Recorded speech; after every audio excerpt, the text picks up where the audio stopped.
Hello, and welcome to the Theological Family Ministry Podcast, a podcast for parents as well as children and youth ministry leaders. We are dedicated to showing how theological study and biblical application relate to the discipleship of children and youth. As always, we're hosted by Pastor Ben Palaz, the pastor of family and children's discipleship at Curtis Baptist Church in Augusta, Georgia, and Tony Trusoni, the family and student pastor at Faith Family Church in Finksburg, Maryland. It's good to be on the podcast again with you, Ben. It's felt like it's been forever. I know, summer just throws things off with traveling and different ministry things. So yeah, how you been? I've been doing great. I've been really busy. We've gone to some camps and stuff like that recently. One of the guests we're going to have on, I've spent last week with at a camp. We will be having a vacation coming up this next week, a very much needed vacation. But how about you? How have things been around Curtis Baptist? It's going okay. We have had a busy summer here as well. So school is about to get back in gear. So that brings its own set of challenges and exciting things. So looking forward to that. But yeah, we'll see what the Lord has in store. Yeah. Well, we both mentioned what's going on with our church and the busyness of our church, and without question, we're not the only ones that are busy at our church right now, and we've had some of that busyness with other people that are very busy at our church. Specifically speaking, the other staff people at our church that are involved in next generation ministry. So today we kind of have a special treat for our listeners and a special treat for us as well. We're going to have on the podcast the Children and Women's Director at our church, Sarah Sleet at Faith Family Church, and as well as we're going to have somebody you know, right, Ben? Yes, we have the Reverend Corwin Kulig. He's sitting across from me here. He is our student pastor at Curtis, and so he and I work closely together. Wonderful. So, without much further ado, I'd love to hear from our guests. So Sarah and Corwin, how are you guys doing? Doing great. Thanks for having us. Yeah, doing good. Just love to be here. Yeah, we're really happy to have you guys here. So I want to ask you guys, could you guys tell us a little bit about how you serve in Next Generations Ministry and why you serve in Next Generations Ministry? Sarah, if you could answer first. Well, I'll start off saying I've been serving in children's ministry and women's ministry here in North Central Maryland, Finksburg area, for the past 12 years. And Next Gen Ministry has kind of, that title has come about since I've been serving in children's ministry.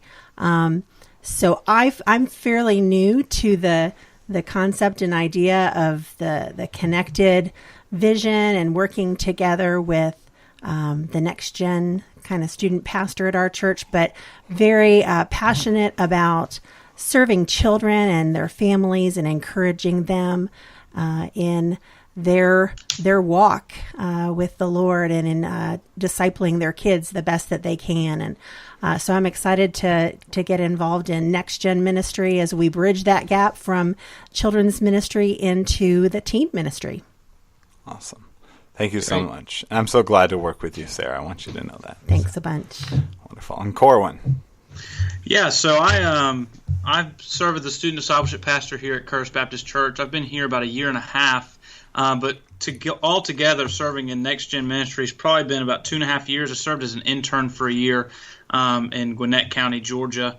But man, why I do it? Well, first, God's called me to it, so that's first and foremost why. But then as well, God saved me when I was in youth ministry as a youth. I was in between 6th and 7th grade, and so that's always had a piece of my heart, just student ministry, Next Gen Ministry, and growing up in a home where God was not the center. And I really relied on my student pastor and godly family. So that's probably why I relate so well to the Next Gen Ministry and just kind of found my niche there.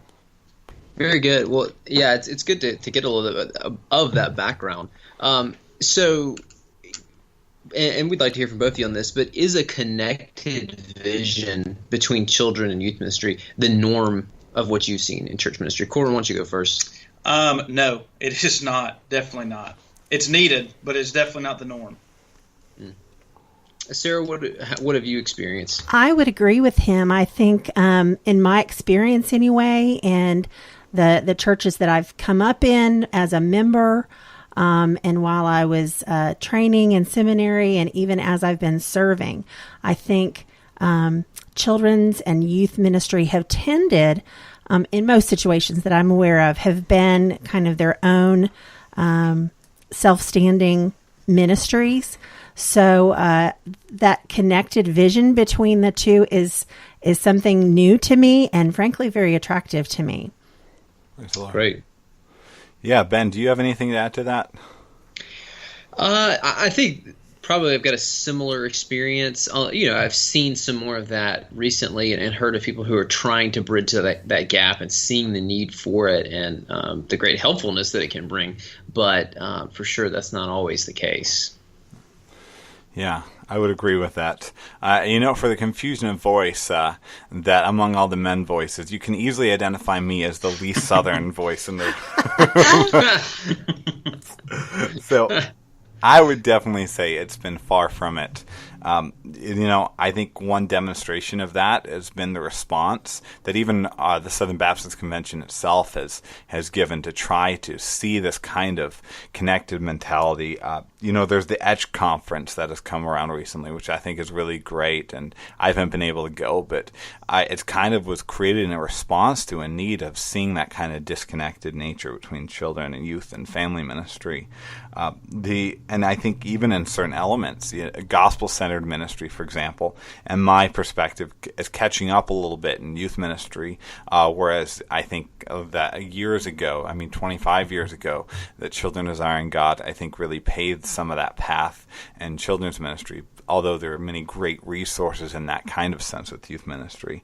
I think likewise, there are many churches that are fun first, and at least one of them. It might be a church that is very Bible-saturated and gospel-centered in the youth ministry, but fun first in the children's ministry, or vice versa. And I think far too many churches operate under those kind of mutually exclusive visions. Mm-hmm. Yeah, sadly so. Now, what is the danger of these kind of compartmentalized visions in next generation ministry for the local church? I'd love to hear your perspective first, Sarah. I think the danger in that is just what you said in the question. It's kind of compartmentalized those departments, for lack of a better term. And while the church as a whole may meet and have a unified vision of how they'd like to reach the community and to reach their members, then we just kind of go off into our own corners and plan our own events and our own activities and our own curriculum, and we tend to just not check in with the other department and find common places where we could actually work together and serve together and even improve and do better together than we are separately. So I just think that's one of the dangers in my mind. What do you think of that, Corwin? I completely agree. I think one reason that it's so easy to be compartmentalized is because we just kind of get going with the ebb and flow of things and just get so bogged down with busyness.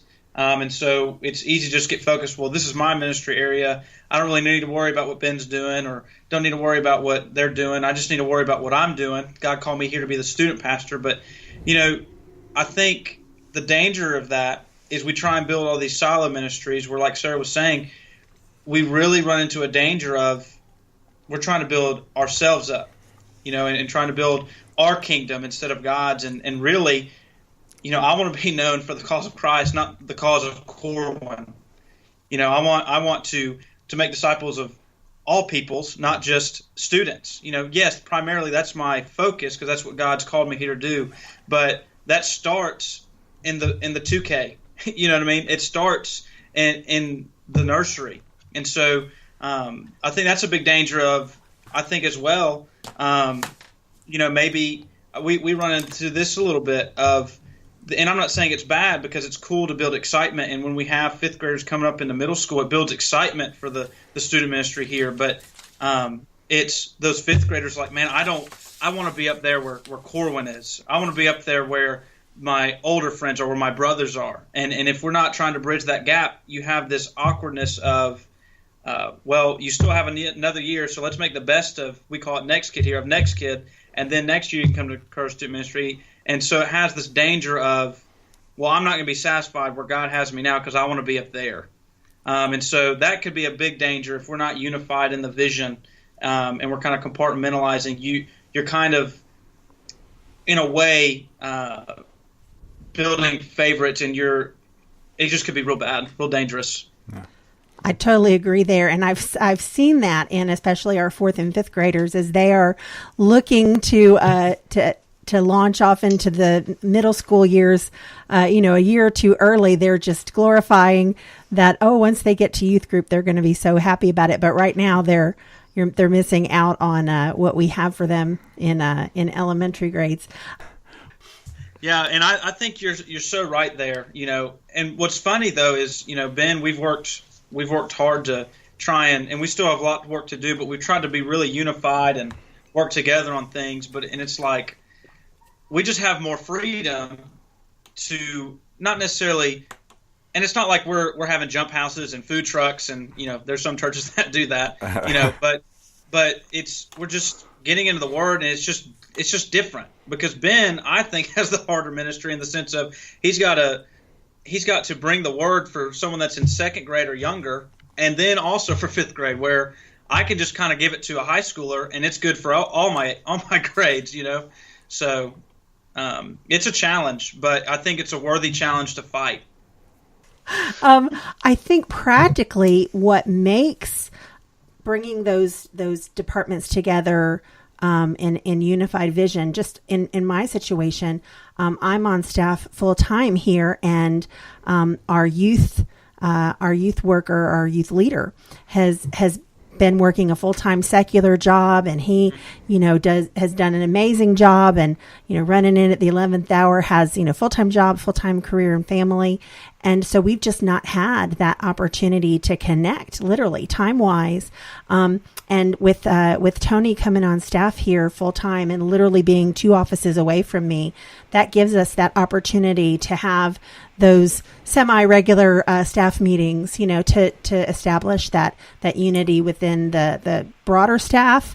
And then, he seeks me out and asks me my opinion, and he seeks me out and asks me to meet with him and strategize and plan things together in our ministries. And so that's been, a refreshing new thing, that just the proximity of having 2 full-time staff members helps tremendously. But I would think even if you're not in that situation, if you're not in a church that has literal offices, that you can intentionally schedule that time with whoever is in charge of this given these grades or these years, and just make that intentional, that you're going to get together and vision cast and touch base, even if it's every couple months or every few months, if you can't do it on a monthly basis or every 2 weeks, but make that a priority so that you can encourage one another and you can work together.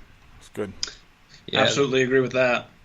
Yeah, I think it's Timothy Paul Jones who's said, otherwise you end up with a situation, you sort of got an octopus without a brain. You just got all these tentacles out there, and there's not really things connecting them. So we've identified some of the dangers if you don't have this unified vision. But how does when things are compartmentalized, how does that impact how parents disciple their kids? Corwin, what do you think? Well, I know, we're all in ministry, so we understand this. And I pray that those that listen, you can understand this as well. But, I don't know how many times I've preached my guts out, talked about the same thing a billion times to students.